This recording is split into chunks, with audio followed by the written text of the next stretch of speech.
Matod pa sa atong tubag sa Salmo, awiti ang Dios o mga gingharian sa yuta. Kaning atong awitan ang Dios, pasabot ana daygon ang Dios. Unya mga gingharian sa yuta man, pasabot dili nila daygon ang ilang hari, kung dili ang daygon ang Dios. Karon ra bang panahon na kasagaran atong daygon ang mga hari kana bang mga hawd sa atong katilingban, mga celebrities, mga politicians, sama karon kanang naglingkod karon nga midaog sa atong midterm elections, masig maghari-hari na pod na sila. May kay na silang muduol-duol nato. Mao na ang kalibutan. Nya kung dili ganita magmatngon, dali kay tang mada. Kay matod pa sa unang pagbasa, matod pang San Pablo, inikawa nako diha, mupuli gyud ang yawa. Nya ang yawa mo'y motintal nato nga kita nay hawd, kita na maoy magbuot, wa nay Ginoo, kita nay Ginoo. Wala nay gahom nga labaw nato. Muna si Jesus mihangyo siya sa amahan, amahan bantay sila sa imong ngalan nga naasad sa akong ngalan. Ilingi mong tupad ina makabantay na nimo ang akong ngalan. Nang litan na ay gustong mo patay nimo nya moingon dayon ka, anak baya kong sa may ngahan sa imong papa. Mosamot hinoon. Unsa maning ngalan sa Ginoo? Kausa si Moises katong gisugo ni sa Ginoo pag-adto sa Israel aron luwason sila sa Ehipto. Niingon dayon si Moises, og pangutan-on ko nila og kinsay imongan, unsa may akong isulti.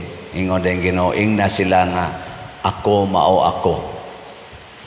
I am who am. Sa ato pa di ay ang magbantay di ay nato mao si ako. Kinsa man na si ako? Ay, good ay. Kita, atong huna-hunaon kanunay nga anak tas di Ginoo.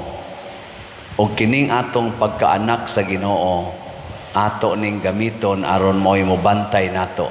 Mo'y mupugong ba? Mupugong sa pagbuhat sa itudlo sa kalibutan nga sukwahi sa itudlo sa Ginoo, sama ng sugal, drugas, korupsyon, aning mga kalaway, mga porn, kanang libak, siging dinautay, pulos man nagitudlo sa kalibutan.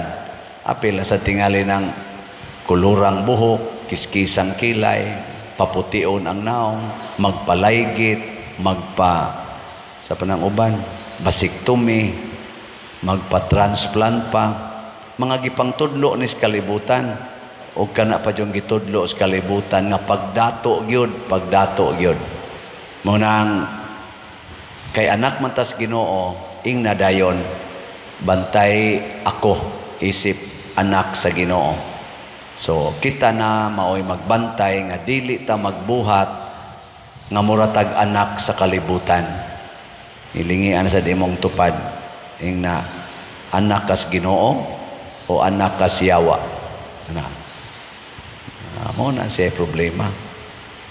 Hinaot unta ang atong mga leaders sa simbahan, sa kalibutan, muila nga dili sila maoy Ginoo, kung dili sa ngalan sa Ginoo, sa ngalan sa atong pagkaanak sa Ginoo, bantayan nato ang kalibutan, bantayan nato ang atong isig katao.